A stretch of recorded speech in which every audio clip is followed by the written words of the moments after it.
வணக்கம் மக்களே. குபேரா படத்தை பார்த்துட்டு என்ன மாதிரியான எக்ஸ்பீரியன்ஸா இருந்துச்சு அப்படிங்கிறத நான் உங்களுக்கு சொல்ல போறேன். ஸோ குபேரா படத்தை பத்தி சொல்லணும்னா வந்து படம் நம்மளுக்கு வந்து கொஞ்சம் பழசா இருக்கும். பட் தெலுங்கு ஆடியன்ஸ்க்கு இந்த படம் வந்து புது விதமான எக்ஸ்பீரியன்ஸை கொடுக்கலாம். ஏன்னா அவங்க இன்னும் பிச்சைக்காரன் 1, பிச்சைக்காரன் 2லாம் பார்க்கலன்னு நினைக்கிறேன். நமக்கு பிச்சைக்காரன் 1, பிச்சைக்காரன் 2லாம் பார்த்ததுனால இந்த படம் கொஞ்சம் பழைய படம் மாதிரி தெரியுது. படத்தோட கருவே வந்து ஒரு பிச்சைக்காரன் அப்படிங்கிற அப்படி ஒருத்தவங்கிட்ட இருந்து தான் திருப்பதியில பிச்சை எடுத்துட்டு இருக்க ஒருத்தவன், அவன் வாழ்க்கையில என்னெல்லாம் நடந்துச்சு, அவனுக்கு வாழ்க்கையில சூட்சமெல்லாம் பண்ணவங்க யாரு அப்படிங்கிறது தான். குபேராவோட டைட்டிலுக்கான எக்ஸ்பிளனேஷன் அவங்க கடைசியில தான் தராங்க. ஆக்சுவலி பிச்சைக்காரன் ஒரு பணக்காரனானா என்ன பிரச்சனை இருக்கும் அப்படிங்கிறது வந்து ஆஹ் என்னவா இருக்கும் அப்படிங்கிறது தான் வந்து அவங்க சொல்ல வந்திருக்காங்க. ஸோ படத்தோட கதை வைஸ் பார்த்தோம்னா வந்து படத்தோட கதையில வந்து தனுஷ் அவர்கள் வந்து பிச்சைக்காரனா இருக்காரு. அதுக்கப்புறம் அவருக்கு பினாமியா அவரை பினாமியான பேர்ல வச்சு அவர் மூலியமா காசை எந்த அளவுக்கு டிரான்சாக்ஷன் பண்ணி இது அமைச்சர்களுக்கு பிரிச்சு கொடுக்கறதுல நடக்கக்கூடிய ஒரு குழப்பம் சிக்கல் தான் குபேரா படத்தோட கதை.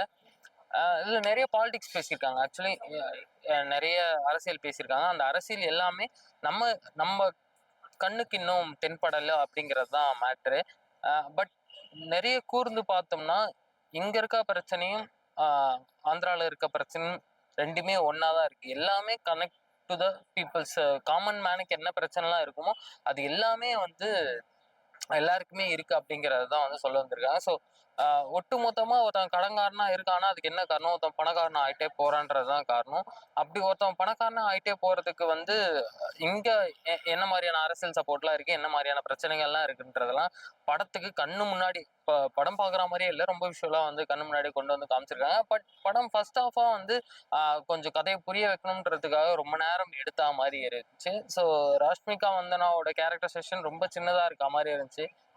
அது இல்லாம இருந்தா இன்னும் அவங்களுக்கு இன்னும் பெரிய பார்ட் கொடுத்திருந்தா இன்னும் பயங்கரமா இருக்கும் அப்படின்ற மாதிரி இருந்துச்சு. ஓவராலா குபேரா ஒரு நல்ல படம். தியேட்டர்ல போய் விசிட் பண்ணி பாருங்க.